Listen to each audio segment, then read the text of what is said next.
Incident का सारा सच बाहर आ जाता है पर उसमें कॉन्गमिन का नाम रिवील नहीं करते। हानिल का भी असिस्टेंट प्रोफेसर की जॉब ऑफर करते हैं पर हानिल अभी श्योर नहीं थी कि वो ये ऑफर एक्सेप्ट करे या नहीं। वहीं देयोंग भी जोंगवू का माइंड डाइवर्ट करने के लिए कुछ खाने को कहता है। हानिल भी डिस्चार्ज हो जाती है।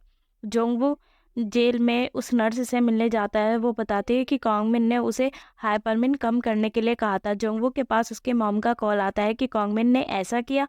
जोंगवू फिर कॉन्गमिन के फादर की डेथ के बारे में पूछता है कि आपने उसे डे ऑफ क्यों नहीं दिया था। मॉम कहते हैं कि तुम्हारे पेपर थे इसलिए। जोंगवू को गुस्सा आता है तो मॉम कहती है कि तुम्हारे पापा की कॉन्फ्रेंस है सैटरडे को, तो हमसे मिल लेना। जोंगवू बिजी है कहकर कॉल कट कर देता है। हानिल कहती है कि शायद उस दिन वो ना मिली होती तो शायद वो इंसिडेंट नहीं होता। वही जिंगबो सोच रहा होता है कि अगर वो उस दिन कॉन्गमिन को माफ कर देता तो शायद आज वो जिंदा होता। जोंगबो और हानिल दोनों मिलते हैं और पूछते हैं कि तुम्हारा दिन आज कैसा रहा। सब लोग लंच एंजॉय करते हैं तो नामदा बताता है कि वो बुसान जा रहे हैं इस सैटरडे। हानिल और जोंगबो भी रेडी हो जाते हैं जाने के लिए। नेक्स्ट डे जोंगबो के पापा का कॉल आता है। जोंगबो कहता है सॉरी पापा, मैं भूल गया था कि आपकी कॉन्फ्रेंस है। यह सुनकर हानिल कहती है कि ऐसा क्यों कर रहा है ये। फिर सब सामान लेकर ट्रिप के लिए निकलते हैं। हानिल की मम खाने के लिए निकालती हैं। जैसे ही वो जोंगवो के लिए एक गिलास ड्रिंक भर रही होती है, ब्रेक लगने से सारा उसके ऊपर गिर जाता है। जोंगवो नामवादा के कपड़े पहनता है जिसे देखकर सब हंसते हैं। साइलेंस को तोड़ने के लिए अंकल सॉन्ग्स प्ले करते हैं। डांस करते वक्त अंकल का हाथ जोंगवो के लग जाता है। कार में कुछ गड़बड़ होने की वजह से वो कार रोकते हैं। दोयुंग, होंगरन और जिनवू सोना में खाना खाते हैं, टीटी एंजॉय करते हैं और गेम भी खेलते हैं।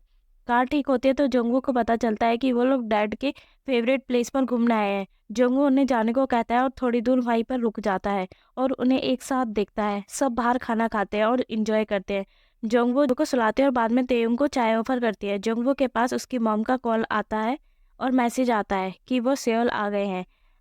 हानिल की मॉम जोंगवू को आइसक्रीम खाने के लिए कहती है। दोनों आइसक्रीम खाते हैं। जोंगवू पूछता है नॉर्मल होने में कितना टाइम लग जाता है क्योंकि ये बहुत मुश्किल होता जा रहा है। मॉम कहती है भूल जाओ उसे और उसके दिए हुए दुखों को। जोंगवू कहता है मुश्किल है मेरे लिए, याद है मुझे ग्रेजुएशन डे वो, क्योंकि मैं अपने पेरेंट्स के लिए इतना मायने नहीं रखता, बस कॉन्गमी नहीं था जिसे मैं याद था। उसने मुझे वो ब्लैक सूट गिफ्ट किया जिसका उसने वादा किया था, और जबकि कुछ दिन पहले उसके पापा की डेथ हुई थी फिर भी वो मेरे लिए ग्रेजुएशन डे पर आया। जोंगवू रोता है और कहता है कि मेरे साथ ही क्यों होता है ये सब। मॉम कहते हैं कि थोड़ा वक्त दो, सब वक्त सब कुछ सही कर देगा।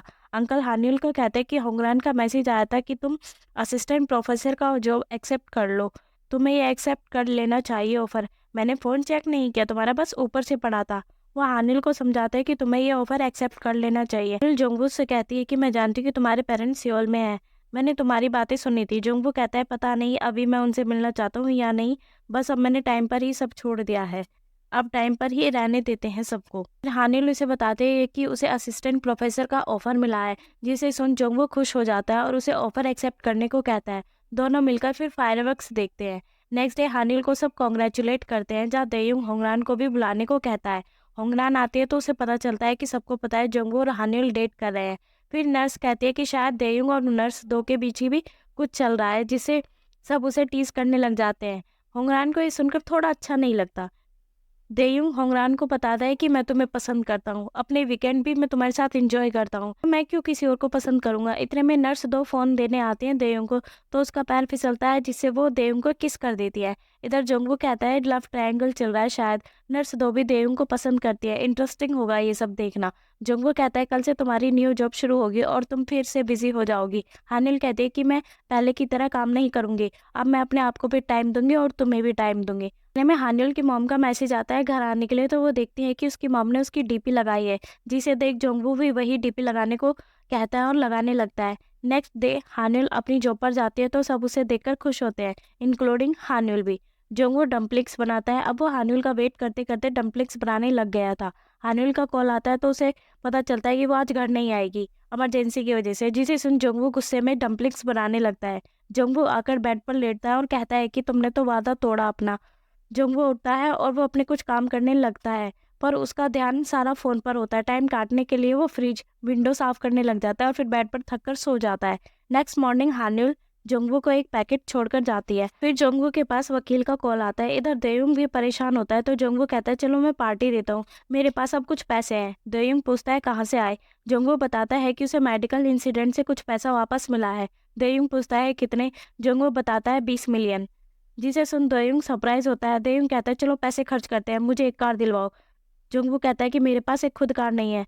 दयुंग कहता है कि चलो तुम भी एक खरीद लो, इतने पैसों को क्या करोगे? जोंगवो कहता है अब मैं अपने और हानिल पर खर्च करने की सोच रहा हूँ। जिसे सुन दयुंग थोड़ा सरप्राइज हो जाता है। वो हानिल के लिए रिंग देखता है। जोंगवो फिर सीधा हानिल से मिलने आ जाता है। वो कहता है कि तुम्हें देखना कितना मुश्किल होता जा रहा है, इसलिए मैंने एक डिसीजन लिया है। फिर वो एक फ़ोटो निकाल कर दिखाता है कि मैं इस लड़की की सर्जरी करूँगा, पर मेरे पास इक्विपमेंट नहीं है इतने। इसलिए मैंने तुम्हारे हॉस्पिटल के डॉक्टर से बात किया और उसमें मुझे तुम्हारा भी साथ लगेगा। तुम मेरा साथ दोगी? हानिल इस पर हाँ करते हैं। फिर जोंगवो सबको केस के बारे में बताता है। हानिल और जोंगवो दोनों के पास बुसान वाली ट्रिप की फ़ोटो आती है, जिसमें हानिल जोंगवो की लास्ट वाली पिक देखकर हँसती है और उसे अपनी डीपी लगाने को कहती है, जिसमें जोंगवो उसे मना करता है। जोंगवो फिर बैग से रिंग निकालता है और